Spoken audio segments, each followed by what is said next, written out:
merci de nous accueillir avec le Méridional aujourd'hui au CNTL Avec chez vous. plaisir. Est-ce que vous pouvez en quelques mots vous présenter et nous présenter votre club? Oui, bien, je suis Franck Recoin, je suis chef d'entreprise et je suis en qualité aujourd'hui de président du CNTL qui a été élu il y a un peu plus de 2 ans maintenant. Le CNTL est un club, fait partie des grands clubs nautiques de Marseille.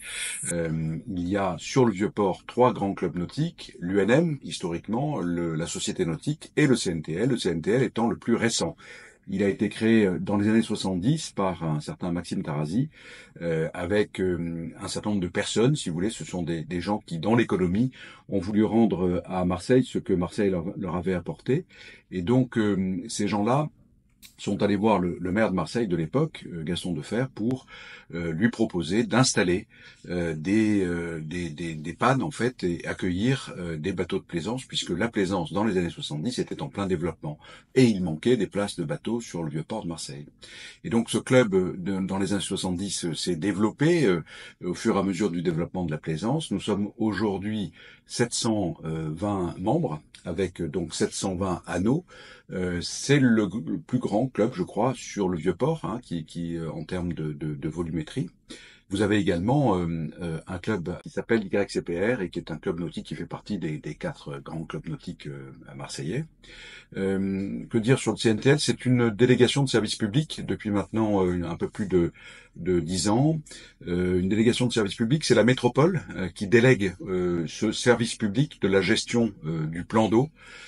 Et donc, en cela, nous avons à remplir un cahier des charges qui est assez strict sur cette gestion du plan d'eau, et en contrepartie de quoi nous avons la liberté d'animer ce plan d'eau tout en ayant le souci d'entretenir nos pannes et de faire en sorte que nous fournissions des services à nos sociétaires dans le cadre de la règle de la délégation de service public et du cahier des charges qui est assez strict et que nous, bien entendu, que nous suivons de manière très précise.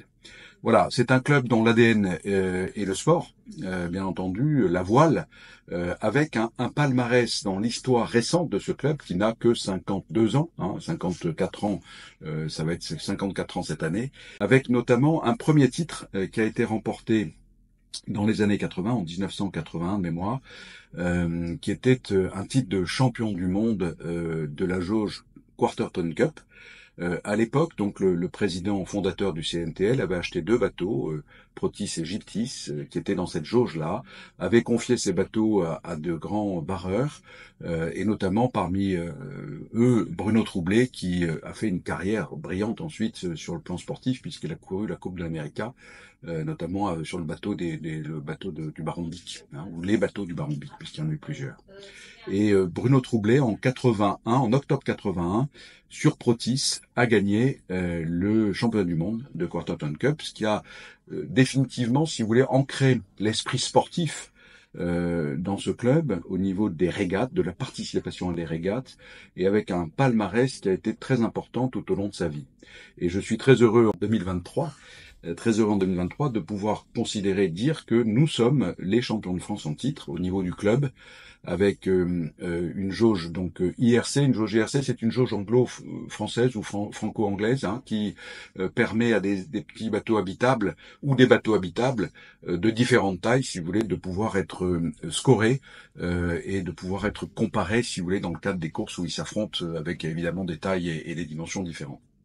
Et donc, en jauge IRC, champion de France cette année pour le CNTL, avec un titre européen pour un de nos membres sur Longnose, Yves Ginoux, avec un bateau qui a été donc champion d'Europe, mais aussi un titre au niveau équipage, champion de France équipage, champion de France en duo, et nous avons également un 3e titre méditerranéen cette fois-ci en solo avec l'ensemble de notre pôle course, puisque le club, de façon à pouvoir, je dirais, répondre à son exigence de sportivité et son ADN du sport de compétition, a un pôle course qui est soutenu par le club et qui permet, si vous voulez, d'avoir des coureurs qui sont accompagnés tout au long de la saison des régates, de façon à pouvoir porter les couleurs du CNTL, marquer des points et donc nous permettre d'acquérir ces titres de champion de France. Alors je suis allé au musée de la Marine au Trocadéro à Paris au mois de décembre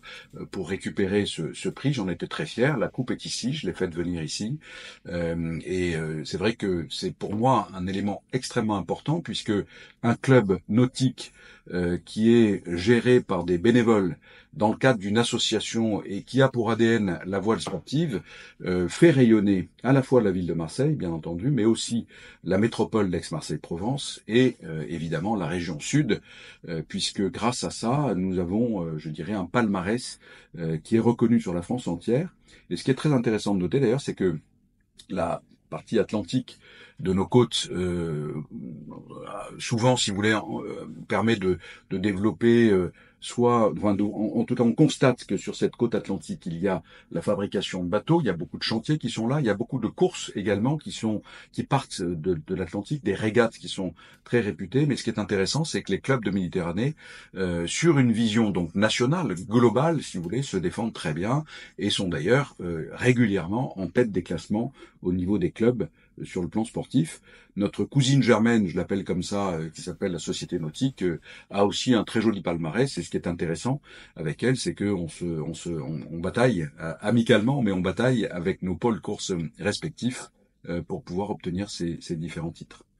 Justement, vous parlez de régate, donc vous avez été champion de France. Vous avez anticipé ma question sur le championnat de France et votre titre. Il y a aussi les 12, 13 et 14 avril prochains, la Massilia Cup InSharp qui va lancer la saison des régates à Marseille. Quelles sont vos attentes pour cette régate et qu'est-ce qui se prépare pour cette nouvelle édition qui est organisée par le CNTL depuis 1982? Absolument. Alors, la Massilia, c'est une des grandes régates aujourd'hui et qui est très courue. Je dirais qu'on accueille entre 80 et 100 bateaux chaque année au niveau de cette régate. Donc, il y a 2 éditions, inshore, offshore. Et sur cette édition, il y a une grande nouveauté, si vous voulez, c'est que on veut effectivement permettre à l'ensemble des équipages de s'inscrire gratuitement. La gratuité étant un argument extrêmement important pour la participation. Les régates coûtent cher, donc évidemment c'est important pour les équipages de pouvoir s'inscrire avec une gratuité. En contrepartie de quoi d'ailleurs on a un peu moins de prestations, c'est-à-dire qu'il y a des restaurations qui sont payantes, des choses comme ça. Mais ce qui nous paraissait important, c'est d'attirer le maximum de monde sur cette régate et donc effectivement on est très fiers de pouvoir organiser pour là je ne sais quelle édition. Vous disiez 82, donc ça date un petit peu cette magnifique régate qui va opposer beaucoup de compétiteurs sur le plan d'eau de Marseille, puisque c'est une régate inshore, sachant que l'offshore se déroule un peu plus tard dans la saison et cette fois-ci permet à nos équipages d'aller un peu plus loin, notamment sur Barcelone, d'aller tourner du côté de Barcelone. Voilà. Mais donc on attend beaucoup aussi en termes de résultats de la part de notre pôle course, parce que maintenant qu'on est champion de France, je leur mets la pression et je veux qu'on puisse garder ce titre et continuer à fêter, je dirais, le côté sportif magnifique de ce club nautique à Marseille. Justement, c'est en parlant de sport en général, cet été il y a les Jeux Olympiques qui arrivent. Et les épreuves de voile, comme tout le monde sait, vont se dérouler à Marseille. Oui. Est-ce que les clubs marseillais ont été consultés dans ce cadre-là? Et si oui, dans quelle mesure? Alors l'organisation des JO est très spécifique il y a un monsieur JO à Marseille qui s'appelle Cédric Dufoy, qu'on connaît bien, qui est un ami personnel d'ailleurs, qui nous a fait une conférence récemment pour nous montrer tout ce qui allait se passer sur l'organisation de ces JO. Ça va être magnifique. Marseille en fête. Moi je dis à tous les sociétaires, à tous nos régatiers, on a une chance immense de pouvoir, je dirais, accueillir les Jeux Olympiques à Marseille. Notamment pour les épreuves de football, mais aussi les épreuves et surtout les épreuves de voile légère. Le plan d'eau est absolument magnifique. Je suis très heureux que Marseille ait été choisi dans ce cadre-là. Les clubs n'ont pas été réellement sollicités, si vous voulez, puisque l'organisation est très spécifique au JO.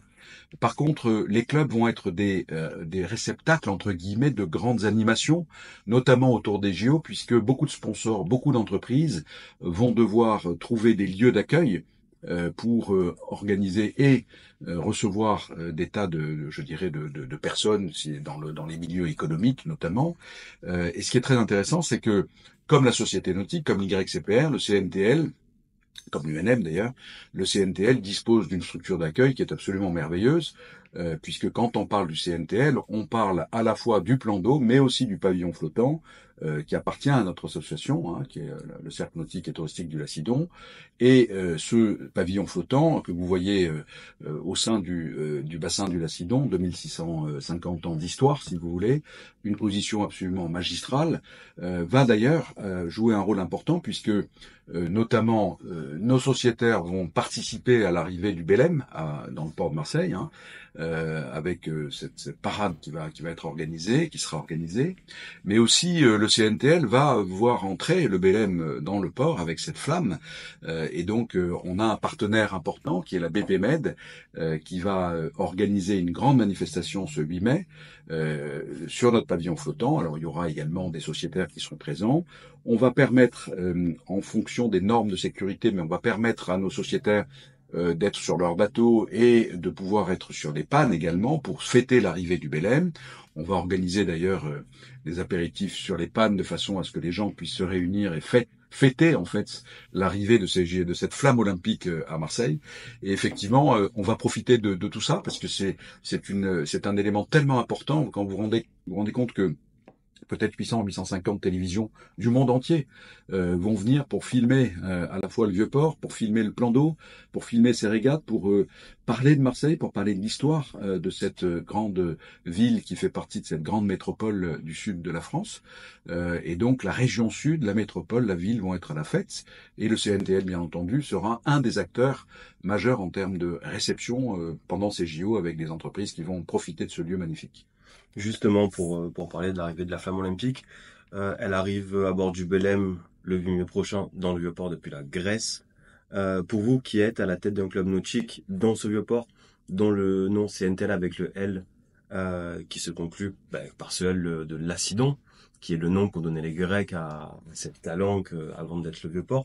Est-ce que c'est un symbole, une émotion particulière pour vous? Oui, c'est une belle question. Une belle question. Quand on a travaillé sur la signature, nouvelle signature graphique du CNTL, on est en train de changer tout ça. On s'est posé la question de savoir s'il fallait garder Marseille-Vieux-Port, CNTL Marseille-Vieux-Port ou Marseille-Lacidon. On a préféré finalement, de manière démocratique, symboliser le Vieux-Port, qui est un endroit extrêmement connu. Mais moi, je suis très attaché au Lacidon. J'étais très attaché au Lacidon parce que je pense qu'effectivement, l'histoire de Marseille est mêlée à l'histoire de la Grèce. Et effectivement, ce sont les Grecs qui ont découvert cette calanque et qui l'ont, je dirais, au départ, comment dirais-je, qui s'y sont établis et qui ont fait de cette ville ce qu'elle est aujourd'hui. Donc il y a un lien bien entendu, entre la Grèce et Marseille qui est très fort. Et donc c'est tout un symbole aujourd'hui que ces Jeux Olympiques qui ont été créés en Grèce puissent venir aujourd'hui apporter la symbolique de la flamme et du démarrage de ces Jeux dans une calanque que les Grecs ont pendant très longtemps occupée et dont ils ont fait finalement cette ville qui est devenue ce qu'elle est, une ville absolument magnifique, dont on parle un peu de manière négative quand il s'agit malheureusement d'un certain nombre de sujets qu'on connaît bien, mais qui a tellement d'atouts à côté de ça, sur le plan de la qualité de vie, sur le plan de son emplacement au bord de la Méditerranée, avec la magie de cette côte, de ces calanques, de cette île du Frioul qui est en face de nous et qui permet à tous les plaisanciers marseillais de vivre dans la deuxième ville de France et de vivre dans la plus belle ville sur le plan, je dirais, de la nature et de la mer. En tout cas, c'est notre sentiment en tant que Marseillais. Et c'est vrai que votre question me plaît beaucoup parce que la symbolique du Lacidon est une symbolique qui prend tout son sens au niveau des Jeux Olympiques aujourd'hui. Pour en revenir à une question peut-être un peu plus sportive, pour éclairer le grand public qui n'a peut-être pas l'habitude de la voile et des épreuves qui vont se dérouler à Marseille, quand on lit le programme des Jeux, on a des noms peut-être un peu abrupts: Laser Radial, Skiff, Fortuniner FX, planche à voile, e-Cufiole, pour ne citer que. C'est des termes qui peuvent être abrupts pour le public, mais est-ce que vous pouvez nous les expliquer? Expliquer en gros ce que ça représente. C'est que c'est les catégories, les Oui, bateaux. alors c'est de la voile légère. C'est de la voile légère. Quelle est la manière dont les JO sélectionnent je dirais, les épreuves et les bateaux sur lesquels les épreuves se tiennent, j'avoue que je n'en sais pas grand-chose sur le plan de la sélection. Hein. Pourquoi est-ce que les JO font... c'est comme cette année, je crois qu'il y a une épreuve de skate. Bon, ça fait partie de l'évolution des choses. Je pense que les JO privilégient la voile légère, et dans la voile légère, il y a beaucoup d'évolutions technologiques. Il y avait historiquement les 470, il y aura toujours des 470 en régate, si vous voulez. Il y avait historiquement des bateaux à voile qui étaient plutôt classiques en voile légère. Aujourd'hui, il y a des tas de spécificités avec des foils notamment, et cette technologie qui permet aujourd'hui de voler sur l'eau. Hein. La planche à voile a fait là aussi sa conquête depuis maintenant quelques années. Et je dirais que c'est l'évolution de la plaisance légère qui a focalisé en fait l'intérêt sportif des organisateurs des JO pour organiser des épreuves, et je pense que ce sont les pays dans lesquels se sont développées ces voiles légères qui ont aussi, comment dirais-je, essayé de les faire valider dans le cadre des épreuves des JO. Alors, pour être honnête, je ne les connais pas toutes parce qu'il y a des embarcations très récentes, hein, et des technologies qui sont en plein développement, et ce sera très intéressant justement de voir toute cette évolution de la voile légère et la forme qu'elle prend dans le cadre de l'évolution de cette voile. Ici, il faut considérer une chose, c'est que ce club est un club qui n'est pas ancré sur la voile légère. Hein, on n'a pas, malheureusement, pour des problèmes de mise à l'eau, pour des problèmes de stockage, on n'a pas la possibilité d'avoir des voiles légères. On espère d'ailleurs, dans le cadre de ce que sera le futur du bassin qui a été bâti pour les Jeux Olympiques autour des plages, hein, du Prado et à côté du club de la Pelle, on espère peut-être que les clubs nautiques pourront jouer un rôle dans le cadre de l'animation de ce bassin, et pourquoi pas développer des écoles de voile légère de façon à créer en fait un engouement pour la voile et finalement participer au renouveau des sociétaires et des navigateurs et des plaisanciers qui s'intéresseront à la voile habitable demain. Justement, en parlant d'avenir, est-ce que vous avez des attentes en particulier pour la suite? Parce qu'on a les JO qui vont être un événement fixe, à un moment précis. Mais est-ce que vous avez des attentes pour le futur? Justement, l'après-JO, que ce soit pas juste un événement éphémère qui vienne poser ses valises à Marseille, mais qui laisse aussi un héritage. Bien sûr. Alors, si vous voulez, on a fêté les 50 ans du club avec 2 ans de retard à cause du Covid en 2022. On a fait, pour ce faire, si vous voulez, quelque chose de très intéressant, me semble-t-il, c'est que plutôt que de fêter un anniversaire en se tournant sur le passé et en regardant ce qui s'était fait dans le passé, en félicitant nos prédécesseurs pour avoir fait ce qu'ils ont fait de ce club, on a voulu se tourner vers l'avenir. Et on a créé une association qui s'appelle Nouvelle Ère. Et Nouvelle Ère est je dirais, était pour nous l'idée de réunir des professionnels de la recherche, de tout un tas de professionnels, si vous voulez, qui ont réfléchi à l'évolution de la plaisance. Et on a traité 3 sujets. Quel pouvait être, l'évolution des ports, avec les nouvelles technologies, les ports connectés, quels étaient les nouveaux services qu'il fallait développer pour nos sociétaires, comment, je dirais, développer les aspects technologiques pour mieux comprendre le fonctionnement des ports et les services qu'on pouvait donner, notamment, pourquoi pas regarder les bateaux qui sortent pas. Il y a un problème de bateaux ventouses dans tous les ports, donc et ça c'est un problème parce que beaucoup de gens veulent avoir des places de port, et il y en a beaucoup qui ont des places de port et qui ne sortent pas avec leur bateau. Donc ce sont des choses qui doivent évoluer. Et puis donc on s'est intéressé au port, on s'est intéressé aux plaisanciers, l'évolution de la plaisance. Oui, par exemple au niveau de la DSP aujourd'hui, on nous oblige à avoir des propriétaires de bateaux qui tiennent au moins 51% des parts. Sauf que quand vous avez 30 ans, que vous avez beaucoup d'investissements à faire pour mener votre vie, hein, et que vous vous intéressez à la plaisance et que vous voulez avoir un bateau, malheureusement c'est compliqué parce que ça demande beaucoup de moyens, à la fois sur le plan de l'achat et de l'entretien courant. La place du port vaut de l'argent, etc., ça vaut cher. Et donc aujourd'hui, on s'aperçoit que des jeunes, comme vous par exemple, hein, peuvent avoir accès à la plaisance, mais en se disant tiens, moi je veux être multipropriétaire. et donc acquérir par exemple 20 ou 30% d'un bateau. On est à 3 ou on est à 4, hein, bon, ou à 5. Ce qui veut dire que on doit évoluer de ce côté-là. Et ce qui est important, c'est justement de permettre par ces recherches, par ces témoignages, par cette évolution de la pratique de la plaisance, pouvoir permettre aux autorités, aux collectivités, aux autorités politiques, si vous voulez, pourquoi pas à la loi d'ailleurs, d'évoluer sur ce plan-là, parce que c'est le règlement des ports qu'il faut faire évoluer, et donc permettre effectivement de donner de la matière aux politiques, puisqu'ils puissent décider, je dirais, des choses intelligentes dans le cadre des nouvelles pratiques, qui évoluent évidemment avec l'évolution de la plaisance. Et puis il y a un troisième point qui nous paraît extrêmement important, et là je pense que les JO ont donné le là également sur ce plan-là, c'est que on ne peut plus pratiquer la plaisance telle qu'on l'a pratiquée auparavant, notamment pour des problèmes de normes environnementales.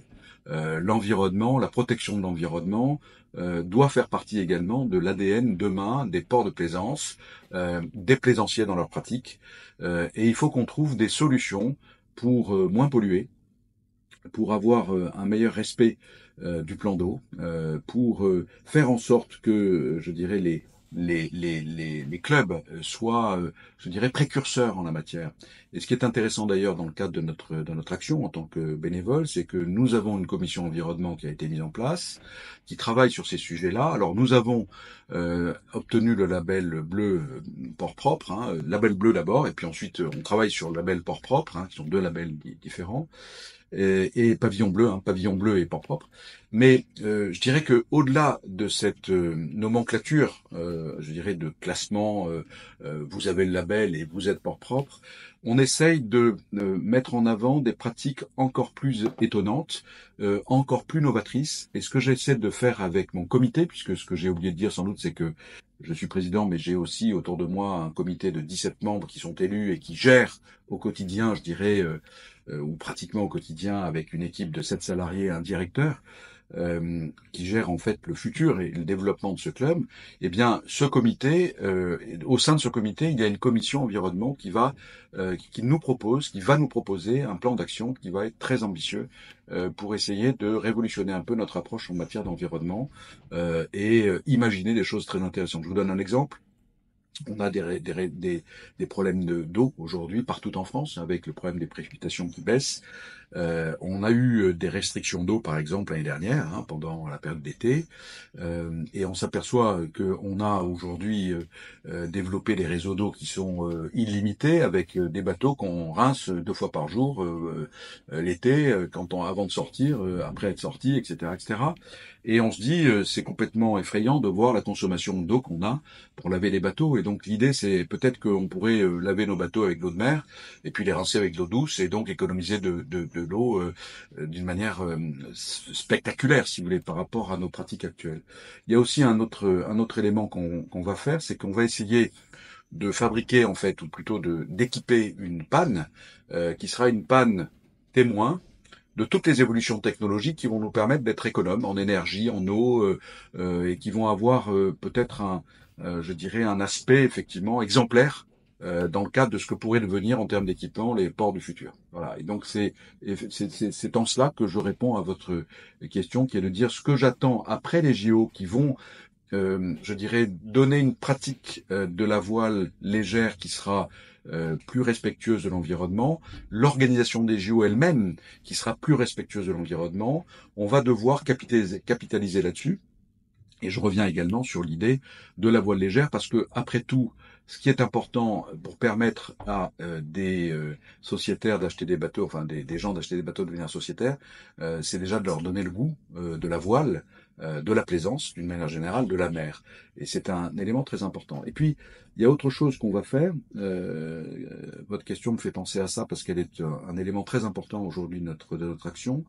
C'est que Marseille, comme vous le savez, est une ville qui est au bord de l'eau, mais avec des quartiers nord qui sont éloignés de la mer, et avec des tas de gens qui ne connaissent que la mer de loin ou de près en s'y baignant, mais sans avoir franchi un mille nautique pour finalement voir Marseille depuis la mer.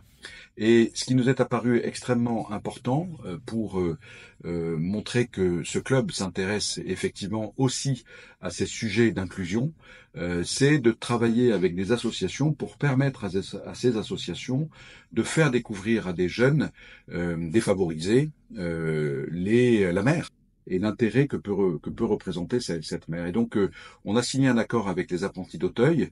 On travaille également avec Capitale de la Mer, avec de Marie-Dominique Champois, qui est sa directrice générale. Et on a également signé un accord avec Mixi Voile, qui permet à des handicapés de pouvoir sortir et avoir une expérience formidable sur la mer. Et donc tout ça, le club le fait.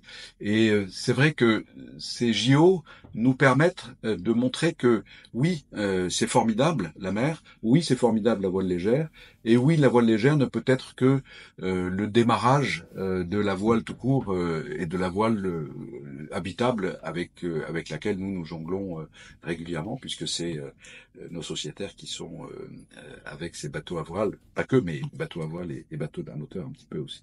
Et une dernière question pour conclure, justement, vous avez parlé de la jeunesse, de cette inclusion avec les jeunes défavorisés des quartiers nord.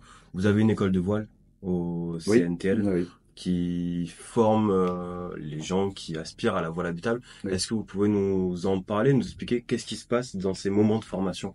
Alors Christophe Menegali, qui est membre du comité, s'occupe de l'école de voile. On avait on a eu un petit trou d'air là pendant un moment.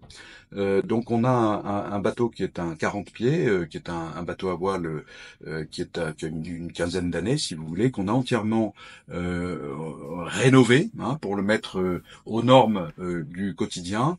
Et effectivement, il y a la possibilité pour l'école de voile d'accueillir des équipages, former des équipages. Et ce que l'on fait, c'est qu'on prend des accords avec des comités d'entreprise, on prend des accords avec des étudiants. Il y a un effort important qui est fait au niveau des étudiants, l'université, Catch Business School également, qui a été comment dirais-je, sollicité. Et puis on essaye de créer aussi une dimension de formation avec les jeunes, les enfants de nos sociétaires, pour leur permettre d'acquérir des compétences de base pour sortir et faire du bateau à voile. Alors, on a un bateau pour l'instant. C'est moins que nos petits copains de la Société Nautique, par exemple.